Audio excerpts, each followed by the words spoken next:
Primero que nada, quiero agradecer por darme el espacio para contar la siguiente historia. Llevo 6 años en el ejército mexicano. Algo que aprendí muy rápido es que no es muy conveniente hacer amigos. Durante mi primer año, hice amistad con otros 3 cabos. Estábamos en el mismo pelotón. Formamos parte de una compañía que estaba en Guerrero, combatiendo un grupo armado. Todo resultó un fiasco. Fallecieron muchos hombres, incluyendo mis amigos. Fue entonces que el coronel recibió la orden de abandonar la zona. Nos movimos a la ciudad de Nuevo Laredo para brindar apoyo a la Marina, ya que las cosas ahí estaban muy calientes. No se logró el desmantelamiento de la organización criminal, pero al menos pudimos mantenerlos a raya. Por aquellas fechas, el general de una brigada independiente en Ciudad Juárez estaba formando una pequeña escuadra. Ese general se comunicó con mi coronel para solicitarle el envío de un hombre con ciertas aptitudes y habilidades que por cuestiones del destino yo encajaba en el perfil. Así que fui trasladado. La ciudad estaba pasando por su peor año desde que había comenzado el sexenio. El número de fallecidos había alcanzado su nivel más alto. Claro que no era el peor lugar para vivir. En ese momento Tijuana era más peligroso. Cuando llegué al cuartel, inmediatamente me presenté con el general y con los demás integrantes. El general nos dijo que nuestra brigada había sido ordenada por el teniente de operaciones y que tanto nosotros como él solo estábamos bajo las órdenes del teniente. También nos explicó que nuestro enfoque no era específicamente el enfrentamiento con el cartel, sino que nuestra misión era investigar el incremento de mujeres privadas de su libertad y su vida. Oficialmente, se dijo que aquel año hubo al menos 30 mujeres víctimas de algún delito mortal, pero la realidad es que los cadáveres se podían contar por cientos. Comenzamos patrullando la ciudad de 2 a 4 de la madrugada. Esto durante una semana. Cada que veíamos a una mujer sola o a un grupo de mujeres, nos estacionábamos cerca para que en caso de que alguien las fuera siguiendo con malas intenciones, nuestra presencia sirviera como disuasión. Las calles de Ciudad Juárez estaban bastante sucias durante la madrugada. También suele ser un tanto silencioso. Nunca falta un disparo por aquí o por allá, pero eso es algo normal. Hay muchos gatos persiguiendo a las ratas que salen de las fétidas alcantarillas para alimentarse de las bolsas de basura que hay en cada esquina. Toda la semana transcurrió con relativa normalidad. Si llegamos a encontrar algunas mujeres sin vida, pero cuando trabajas en el ejército, ver gente fallecida es parte de la rutina diaria. Era la 8ª madrugada que estábamos de guardia, cuando las cosas raras comenzaron a ocurrir. Estábamos en una de esas colonias donde las calles no están bien. De pronto, una mujer salió de una vieja casa y comenzó a correr hacia nuestro vehículo gritando por ayuda. Bajamos con los dedos en el gatillo, preparados para disparar. La mujer subió al vehículo y nosotros nos acercamos a la casa de la que había salido aquella dama. Creíamos que nos íbamos a topar con un hombre, pero no. Allí estaba una anciana. Nos miró muy extraño. Cuando le apuntamos, de pronto la anciana se transformó en una bola de luz naranja y se fue del lugar. Yo quedé bastante desconcertado. Uno de mis compañeros mencionó que lo que habíamos visto era una bruja. Volvimos al vehículo. Le ofrecimos a la señorita llevarla a su casa.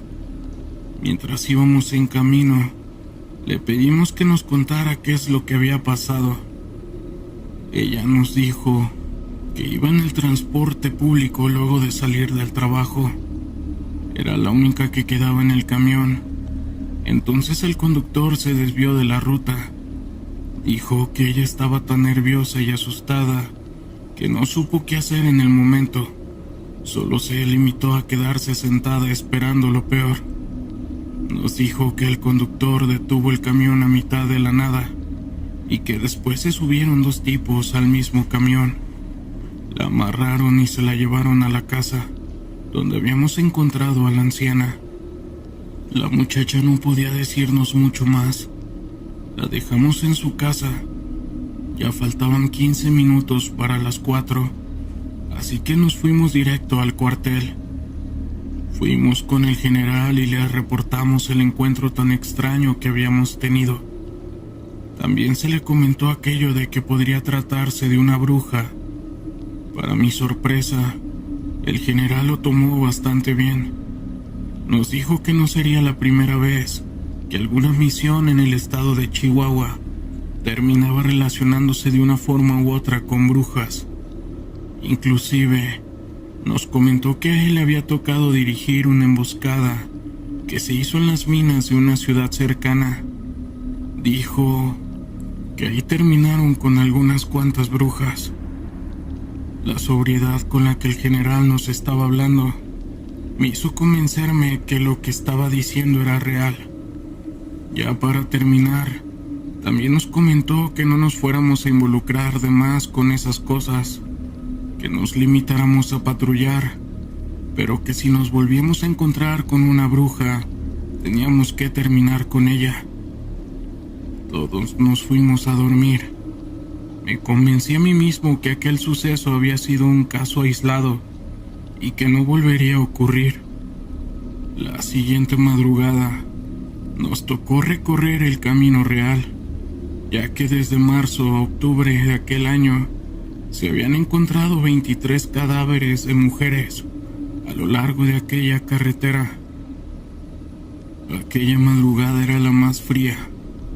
Desde que habíamos empezado a patrullar hace más de una semana, el cielo estaba despejado y no había mucho viento, pero por alguna razón, la noche se sentía bastante pesada. Cuando pasamos cerca de uno de los miradores, pudimos escuchar el grito de una mujer. Inmediatamente orillamos el vehículo y los 3 bajamos con arma en la mano. El que conducía se quedó dentro del vehículo por si había que salir rápido. Nosotros fuimos al mirador del que creíamos que había provenido el grito, y los otros 2 compañeros se quedaron escoltando el vehículo. Conforme nos acercamos al mirador, un fétido olor se hizo presente.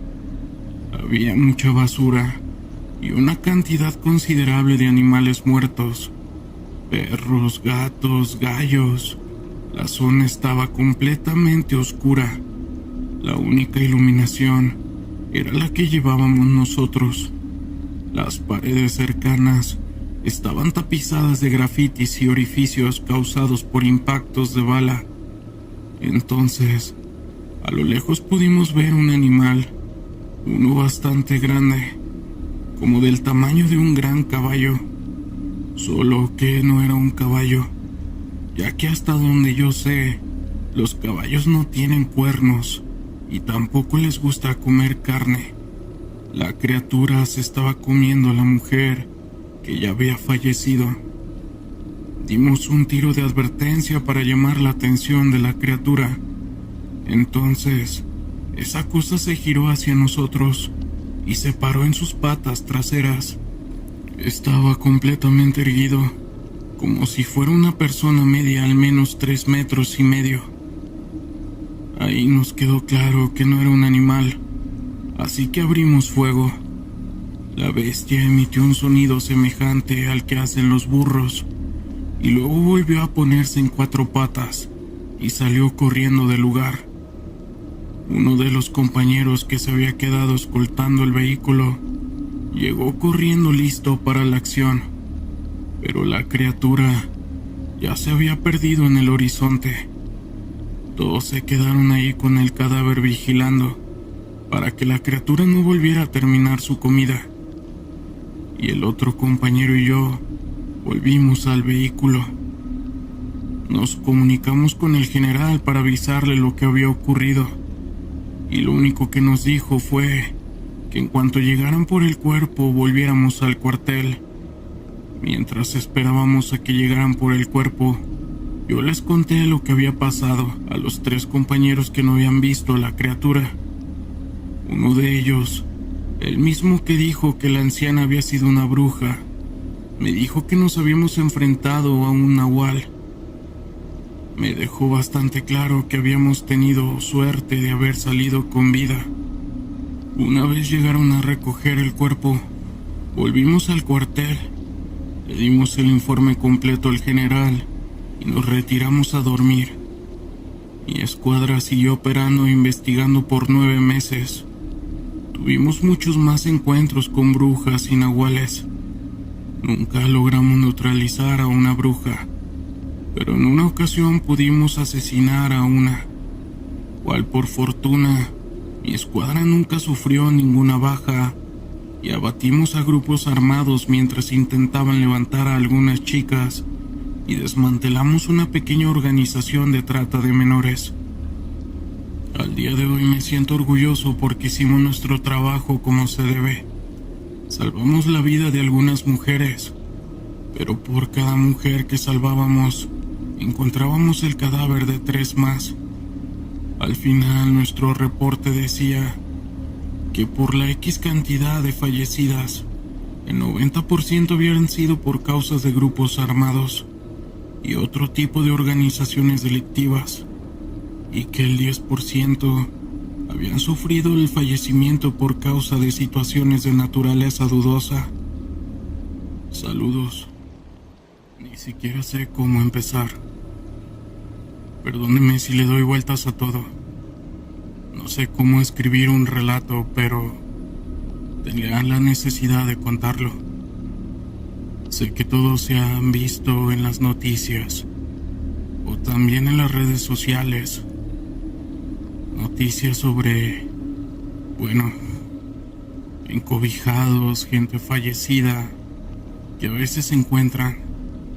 Sé que todos podrían pensar que solo son barbaridades que se hacen, pero en algunas ocasiones hay un trasfondo diferente para hacer este tipo de cosas.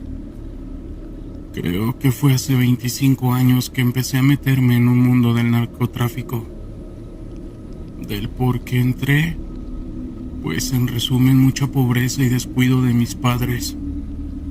Creo que aunque la decisión fue mía, al principio la borrachera, los amigos y más amigos que te malinfluencian, hasta que llegué ahí. Poco a poco te vas abriendo camino. Pero bueno, el tema no es sobre eso. Hace mucho que salí de ahí, pero hace poco volví a tener unas pesadillas horribles que antes tenía con frecuencia. Despierto gritando, bañado de sudor. No sé si es por los recuerdos o si todo lo que presencié al fin me esté alcanzando. Puedo jurar que estuve presente e hice todo, pero jamás le quité la vida a alguien. El asunto es que en los últimos tiempos que estuve ahí, empecé a ver cosas que jamás había imaginado. Por cierto, todo esto sucedió en Michoacán. Recuerdo que una noche agarraron a unas personas. Habían, digamos, traicionado a nuestra gente, la familia. Recuerdo que nos fuimos a la sierra a una casa. Ahí les iban a hacer de lo peor. Creo que algunas personas han visto alguno de estos videos donde tienen personas diciendo sus últimas palabras. Esto antes de hacerle lo impensable a estas personas. ¿Alguna vez se han preguntado qué pasa detrás de quien esté grabando todo eso? Sé que esto no es en todos los casos, pero a mí me tocó verlo así. Pasó exactamente lo mismo de esos videos. Los llevaron a la parte de atrás de una casa. Esas personas ya ni se quejaban, ya sabían su destino. Yo creo que ya se desconectaban o algo. solo reaccionaban cuando empezaban a sentir el dolor. Y bueno, llegamos y ya había otras personas, gente que nunca había visto. Eran 4 mujeres y 2 hombres. Yo pregunté, pero me dijeron que mejor no hiciera preguntas, que eran cosas aparte de las personas de más arriba. Se llevaron a las personas a la parte de atrás y ya se imaginarán todo lo que pasó. Pero eso ya lo había visto yo. Lo que me tenía más nervioso es lo que estaba pasando detrás de nosotros. Las personas que estaban ahí antes tenían como una olla grande. Estaban cantando cosas raras. No era español. Creo que no era tampoco algo satánico, porque no había pentagramas ni nada de eso. Tampoco mencionaban a Satanás ni ninguno de sus otros nombres. Creo que le hablaban a un muerto. Mientras iban desmembrando a las personas, iban metiendo partes de ellas en la olla gigante. Esas personas empezaron a entrar como en un éxtasis. Se retorcían y gritaban y de repente todos quedaron inmóviles, en silencio, y voltearon mirando fijamente a un punto. Yo apunté mi vista tratando de ver lo mismo que veían ellos. Esto allá a lo lejos, había una persona, o parecía una silueta. No sé bien qué era, pero era algo que había ahí en la oscuridad. Esa cosa duró mucho tiempo ahí, y después se desvaneció en la nada. Yo me quedé con un sentimiento raro. Obviamente era de noche, pero se sentía como si estuviéramos envueltos en una oscuridad horrible. Este sentimiento duró como media hora. Después de eso nos fuimos, y esas personas se quedaron ahí. Yo hice lo que me dijeron.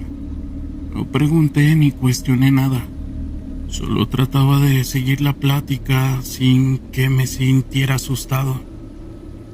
Entre ellos empezaron a platicar y alguien dijo que pensó que ya no iban a volver a hacer eso, que ya había pasado mucho tiempo desde la última vez.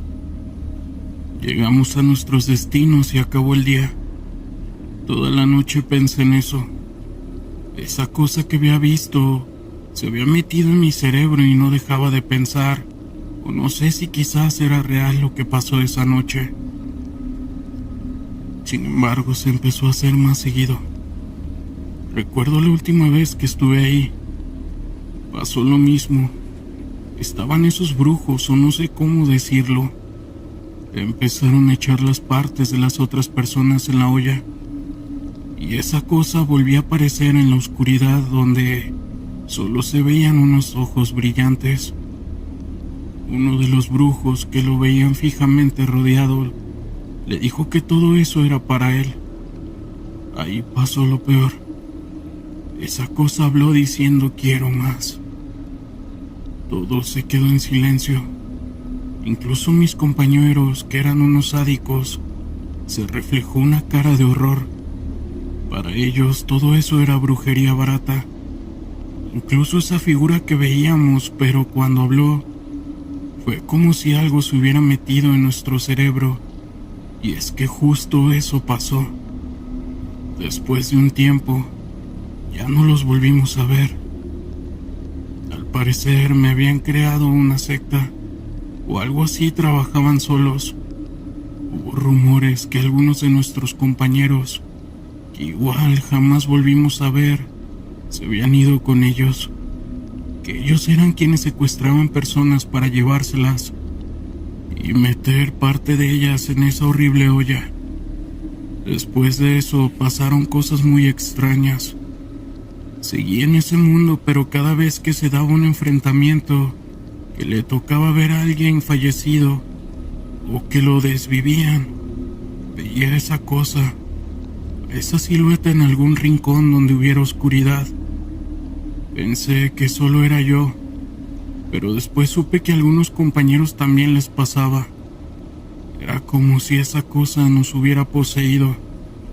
En cierto grado después empecé a soñar con esa olla. Un día, mejor dicho, una noche soñé que acababa de despertar. Volteaba a un lado de mi cama y allí estaba esa olla. Había alguien asomando media cabeza y mirándome con las manos agarradas de la olla. Fue un sentimiento horrible. Desperté gritando y llorando. Algunos dirán que no aguanté el ritmo de vida, el precio de pertenecer a la familia. Un día desperté harto de esas pesadillas. Sabía que no podía salirme. Sabía que no era fácil así nada más. No podía decirle a nadie tampoco. No tenía familia. No me dolía dejar a nadie atrás. Así que ese día tomé una mochila, dinero, y me fui rumbo a Ciudad Juárez. Esto para cruzar al otro lado. El camino fue duro. Yo seguía viendo esa cosa en la oscuridad. Cuando logré cruzar fue drástico el cambio. Aunque llevaba algo de dinero, era ilegal y no conocía a nadie.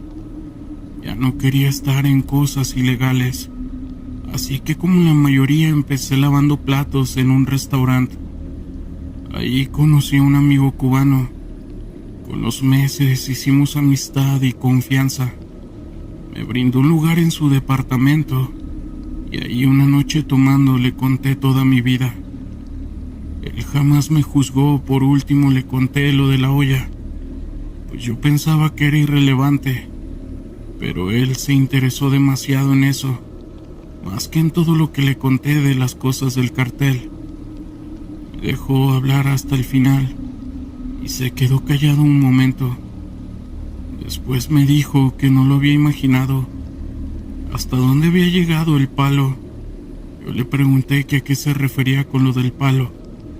Me dijo que el palo mayombe era una religión cubana, si es que se le puede decir religión, que algunos lo llevaban al límite, que tenían una olla que al parecer tiene el espíritu de un demonio o un fallecido, al que les pide cosas que le cumple, pero para que ese ser siga conectado a este mundo, tienen que alimentarlo con partes humanas, que entre más grande sea la olla, más fuerte va a ser y más poder puede dar.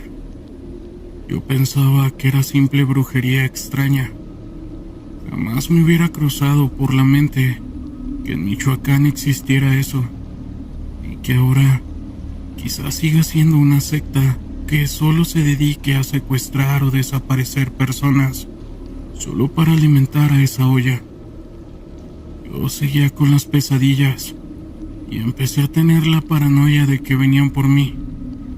Decidí irme más al norte y ahora estoy en una nueva ciudad aquí. Conocí a mi esposa y no se imagina la paz que me dio.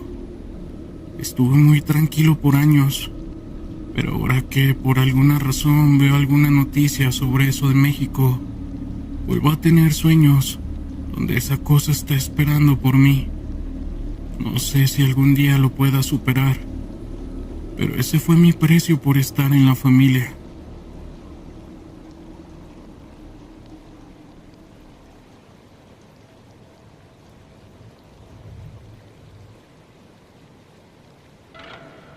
Hola, ¿qué tal? Les cuento mi experiencia, que tal vez no sea tanto de terror como las demás, pero tiene algo que ver con algo muy extraño. Te pido por favor que sea anónimo, porque puedo correr peligro.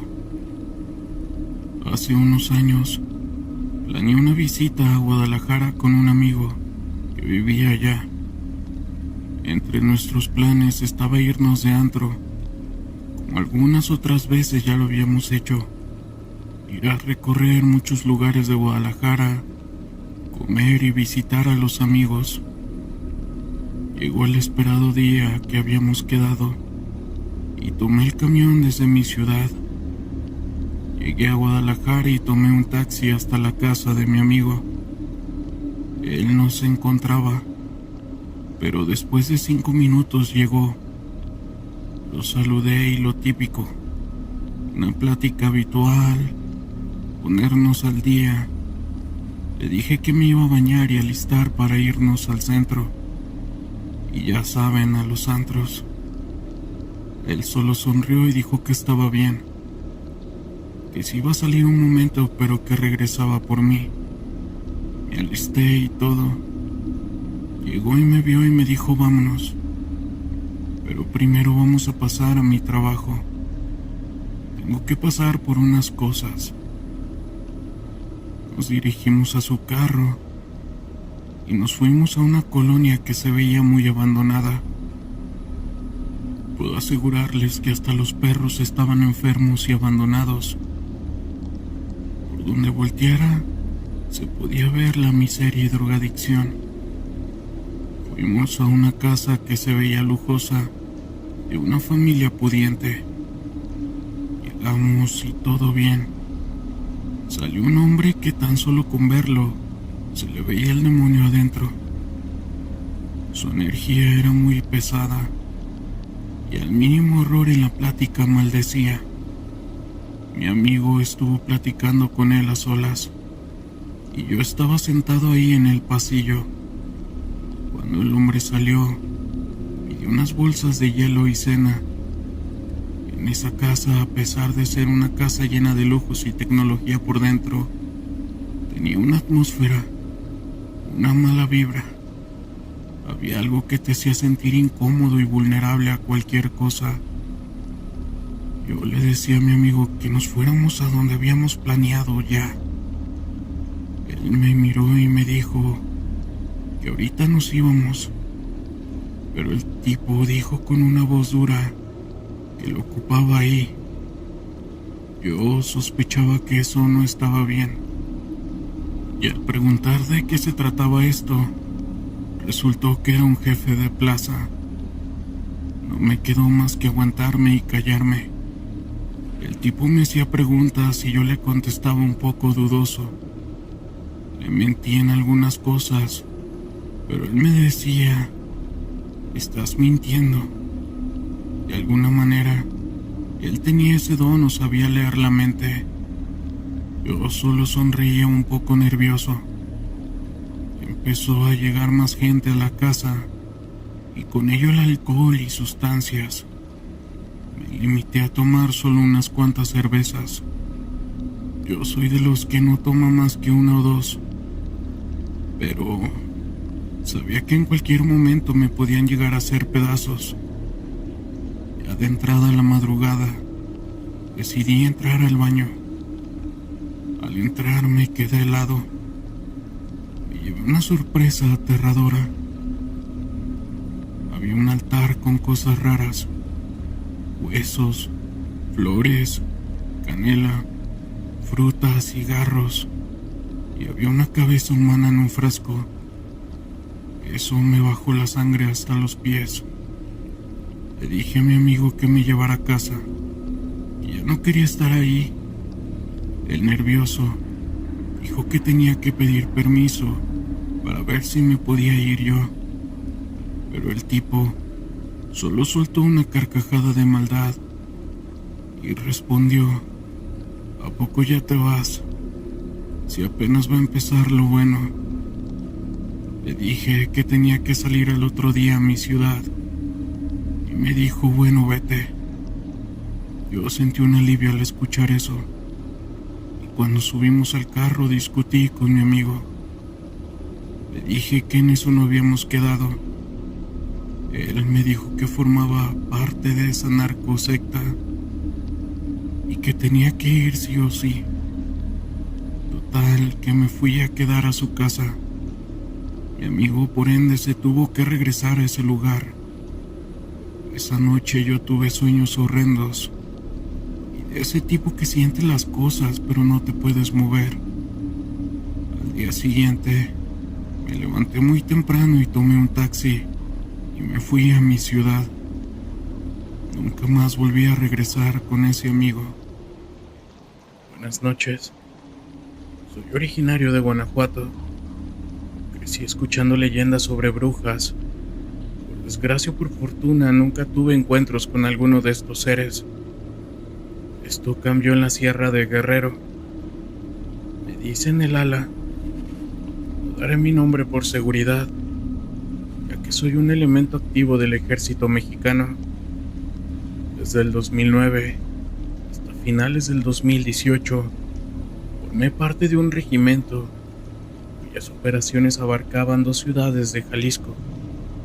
Cuando comenzó este sexenio, ese regimiento fue disuelto y todos fuimos reubicados. Yo terminé en Guerrero, trabajando en un pelotón con misiones enfocadas dentro de la sierra. El crimen organizado tiene bastante presencia en todo el estado, pues ahí ellos terminan con sus vidas todos los días. Pero lo que más abunda son las desapariciones forzosas de hombres, pues las organizaciones criminales necesitan muchos elementos nuevos debido a todas las bajas que tienen. Esto por tantos enfrentamientos con nosotros. Así que reclutan a la fuerza a los varones de las comunidades indígenas, sobre todo las que están más cerca de la sierra. La gran mayoría aceptan unirse a sus filas criminales, no por gusto, sino porque se niegan y terminan 3 metros bajo tierra. Existe una triste realidad. Nosotros conocemos perfectamente bien las localizaciones de los líderes criminales. Nuestro capitán está al tanto, también el mayor, y estoy bastante seguro que el teniente también. Por desgracia, nosotros solo recibimos órdenes. No podemos actuar por nuestra cuenta. No culpo al general por no parar la guerra que ocurre aquí todos los días. Él también se limita a seguir órdenes. Las situaciones en las comunidades indígenas es tan crítica que existen guerrillas de niños armados huérfanos, cuyos padres fueron arrebatados por el crimen organizado. La historia que quiero contar comenzó precisamente en una de estas comunidades, que son resguardadas por estos niños. Nos dirigíamos a quemar una zona de siembra bastante profundo en la sierra. Teníamos que pasar por esa comunidad. Cuando llegamos, descubrimos que acababa de ocurrir un enfrentamiento. Esto entre la guerrilla de niños y algunas células del crimen organizado. Había varios fallecidos. El líder de la guerrilla nos dijo que no habían podido abatir a ningún enemigo. Nos dijo que las balas los atravesaban sin hacerles ningún daño, que eso se debería ser obra de una bruja. Esto nos sorprendió bastante. Lo que nos dijo el líder de los niños al menos a mí me dejó pensando.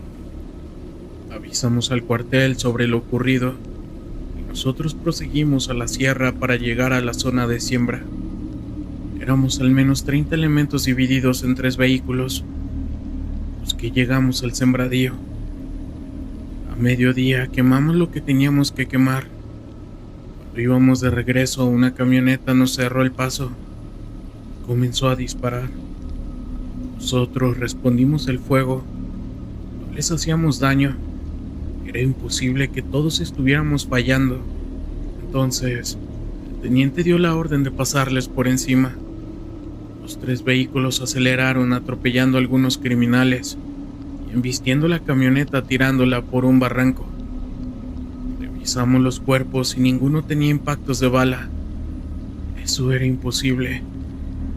Alguien comentó aquello que había dicho el líder de los niños, que las balas los atravesaban sin hacerles daño.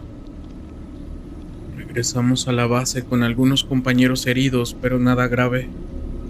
Dimos nuestro informe esperando que nos llamaran fuertemente la atención, pero no fue así.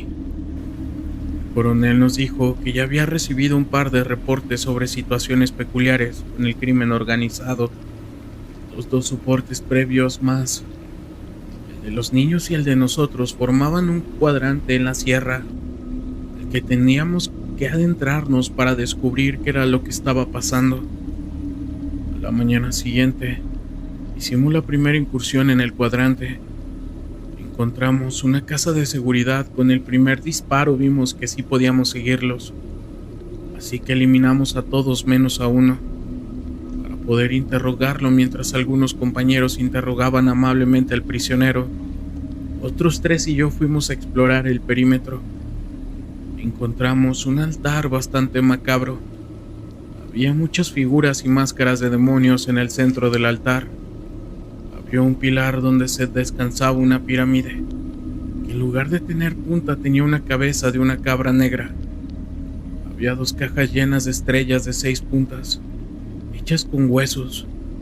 Lo que más me perturbó fue que detrás de la pirámide había un pedestal con restos humanos. Volvimos a donde estaba el prisionero, que ya estaba más cooperativo. Le preguntamos sobre el altar y lo que nos dijo fue que cada tercer día se reunían ahí o en alguno de otros altares para hacer sacrificios humanos. Dijo que le pedían a la Santa Muerte que les fuera bien en el negocio y también les pedían ser inmunes a las balas. No podíamos creer lo que estábamos escuchando, pero luego de la tortura que se le dio al prisionero, dudó que le quedaran ganas de mentir. Le preguntamos el porqué de cada tercer día. Él no quería responder, pero un par de tiros en la pierna le aflojaron la lengua. Dijo que se hace así porque la bruja les dijo que la inmunidad a las balas solo dura 2 atardeceres, y luego tienen que esperar al atardecer del día siguiente. Esto para poder volver a pedir favores a la Santa Muerte. Y eso significaba que durante 24 horas podían ser heridos por las balas. En ese momento informamos lo que habíamos descubierto y lo que el prisionero había dicho al mayor. También dijo que al prisionero le sacáramos la ubicación de los otros altares y que después quemáramos el altar. El prisionero dijo que no era necesario que viviera. Le sacamos la ubicación de otros 5 altares en sus respectivas casas de seguridad. Todas las locaciones estaban dentro del cuadrante que ya habíamos establecido. Al día siguiente por la mañana, atacamos la segunda casa de seguridad, pero no tardamos en darnos cuenta que nuestras balas no surtían efecto, así que nos retiramos. Si lo que el prisionero nos había dicho era cierto, tendríamos que esperar a que pasara el atardecer del día siguiente para poder atacar. Entonces así lo hicimos. Fuimos en la noche, pudimos acabar con todos y quemar el altar. Al día siguiente por la mañana, atacamos la tercera casa de seguridad. Nos esperamos al anochecer del tercer día para atacar la cuarta casa y al amanecer la quinta en cuanto llegó el atardecer. Estuvimos esperando un ataque por parte del crimen. El ataque nunca llegó y eso era extraño. Nosotros al tercer día iríamos y destruiríamos su último altar. Lo más normal sería que nos atacaran en cuanto tuvieran la inmunidad a las balas, pero nadie atacó. La noche llegó al cuartel un niño pidiendo hablar con el coronel. No sé exactamente qué fue lo que el coronel habló con aquel niño, pero no tengo duda que estaba relacionado con los altares y con la bruja, porque cuando el coronel nos mandó hablar, dijo que había recibido órdenes de muy arriba de un teniente del cuerpo para que dejáramos el asunto de los altares y siguiéramos con la quema de plantíos. Como dije antes, nosotros nos limitamos a seguir órdenes. Durante 4 meses quemamos casi 30 zonas de siembra. Un día llegó la Guardia Nacional al cuartel. Nos llamaron de uno por uno a declarar a todos los involucrados en la quema de los altares. Esto tardó al menos 4 días.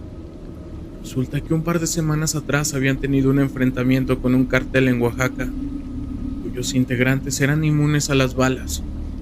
Su investigación nos llevó hasta nosotros. La Guardia Nacional fue en busca de los altares que habíamos quemado y los encontraron como nuevos. Los habían vuelto a levantar. Las casas de seguridad estaban abandonadas, pero todo indicaba que seguían haciendo sus rituales cada tercer día, porque encontraron restos humanos frescos. Nosotros ya no nos involucramos, pero nuestro capitán nos mantenía al tanto de los movimientos de la Guardia Nacional. Ellos llegaron a la conclusión que quemar los altares era una pérdida de tiempo, que la única forma de ponerle fin a esa práctica satánica era ir a cazar a la bruja. Debo admitir que la seriedad con la que estaban tratando el asunto me sorprendió. Era como si la Guardia Nacional ya hubiera tratado antes con brujas. Se adentraron en la sierra y estuvieron ahí durante casi 24 horas. Cuando regresaron al cuartel, traían con ellos el cadáver de la bruja. Era una vieja. Su cuerpo estaba aún en estado raquítico extremo. Tenía muy poco cabello. Le faltaban los ojos y un par de costillas. La Guardia Nacional nos agradeció por la información. El capitán solicitó acceso al informe que ellos entregarían al teniente de operaciones, que es el jefe directo del teniente. Dio la orden que nosotros dejáramos la quema de altares. El informe decía que habían tenido que abatir a más de 90 personas armadas para poder acercarse a la cabaña de la bruja.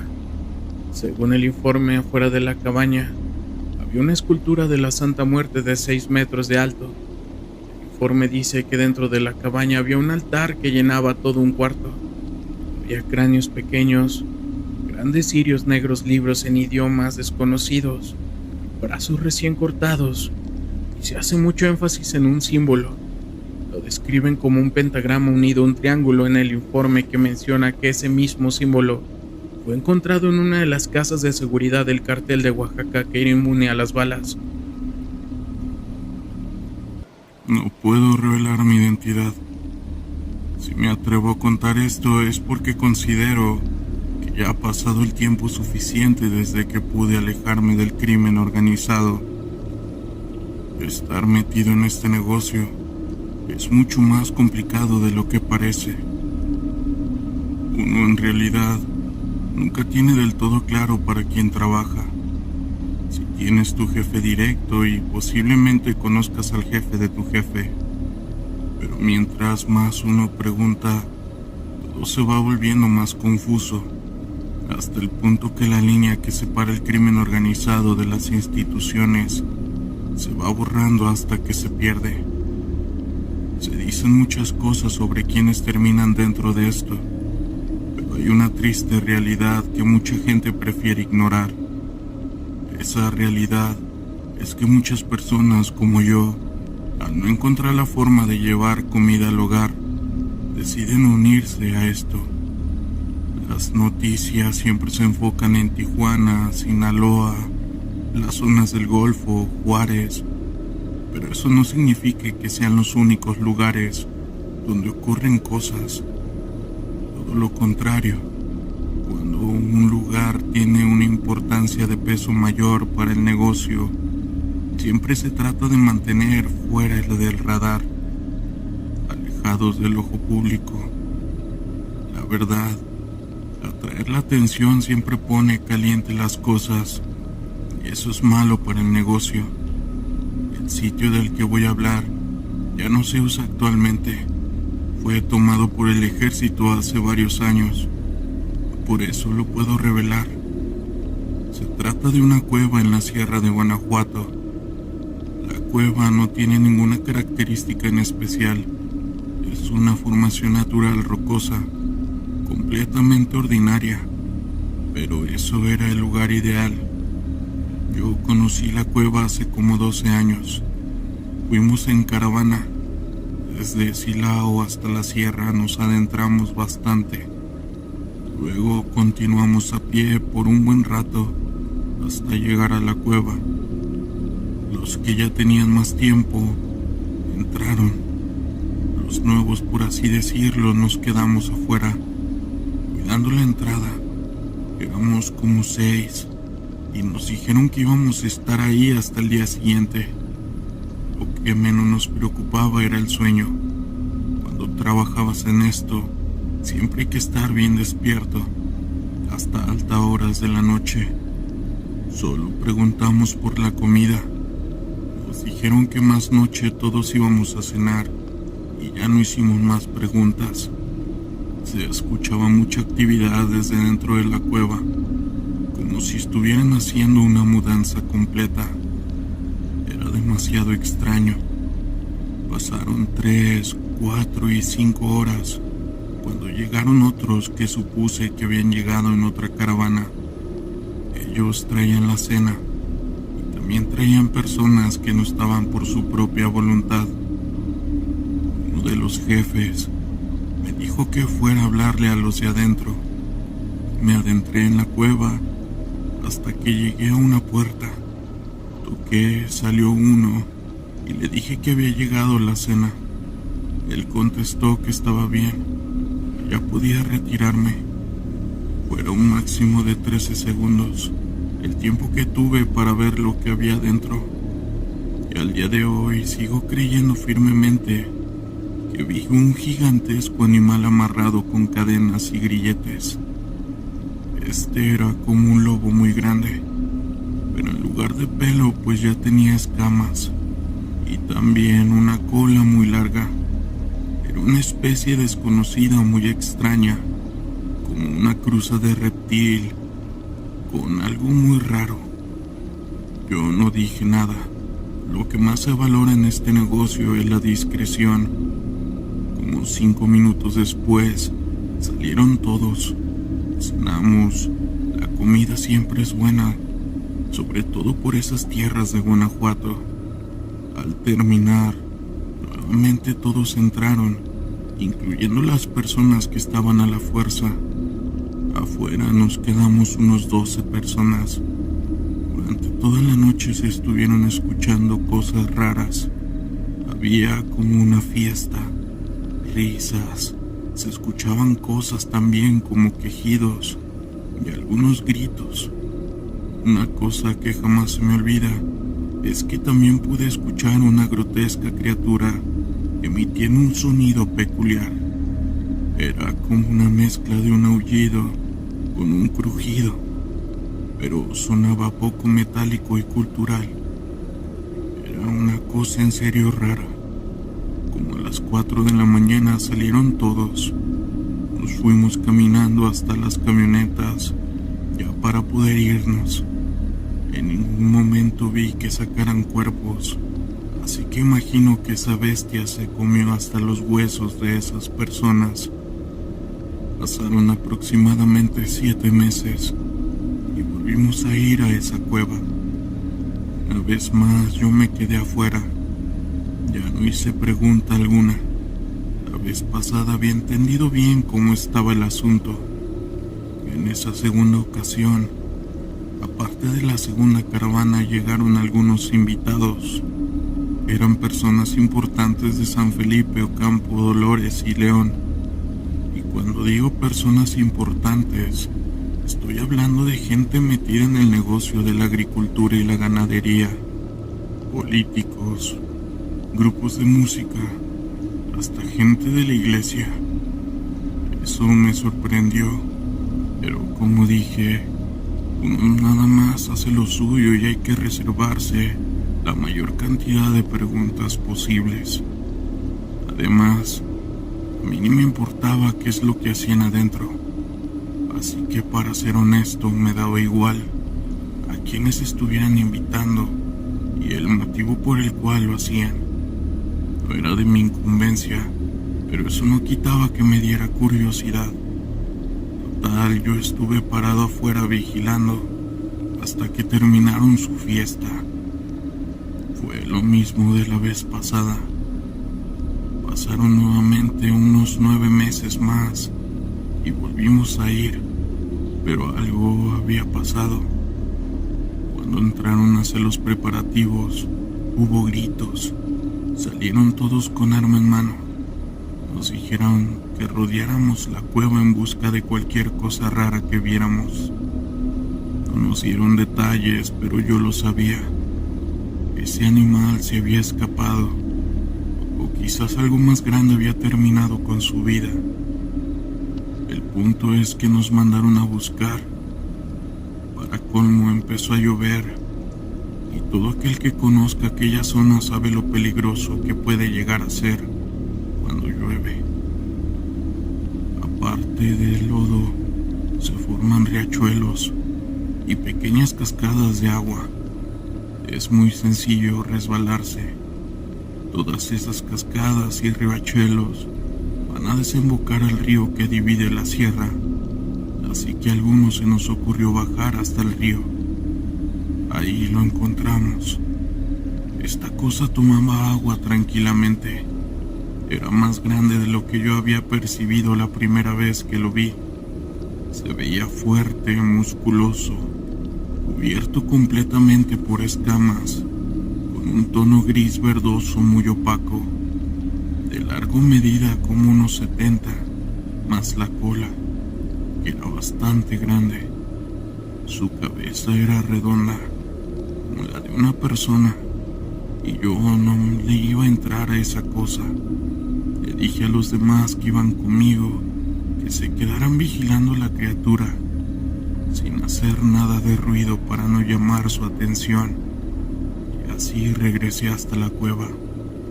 Pude avisarle a los demás y ordenaron que fuera a ayudar a los de la otra caravana con algunas cosas.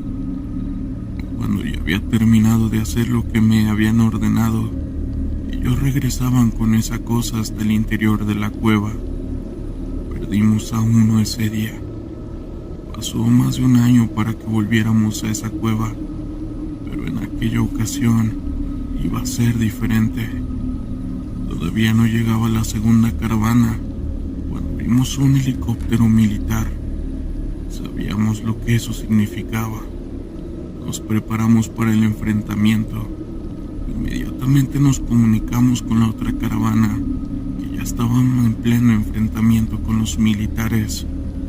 Subimos a los vehículos y tratamos de improvisar una emboscada contra los soldados, pero ellos nos superaban en número y poco pudimos hacer. Escapamos los que pudimos. Los militares se hicieron con la cueva. Desconozco si conservaron al monstruo o si terminaron con su vida. Jamás volvimos a esa zona y jamás volví a ver esa cosa. 6 años después se me presentó la oportunidad de dejar ese mundo y la verdad no lo dudé ni un segundo. Tuve que vivir escondido por mucho tiempo, esperando a que todos se olvidaran de mí. No mucha gente tiene una segunda oportunidad, por eso yo me considero afortunado. Todavía no tengo del todo claro qué rayos era esa cosa. Quizás era incluso algo que no pertenece a este mundo, o a lo mejor simplemente se trataba de alguna especie nunca antes vista. Honestamente no lo sé. ¿Qué tal, comunidad? ¿Qué les pareció este relato? Impactante, ¿no lo creen? Si les gustó, denle like a este video, compartan, comenten, y si eres nuevo por aquí, agradezco que te suscribas. Eso nos ayudará a seguir creciendo como comunidad. Deseo que tengan un excelente inicio de semana. Nos vemos en una siguiente edición. Yo soy Gustavo. Hasta pronto. Historias de terror de la internet.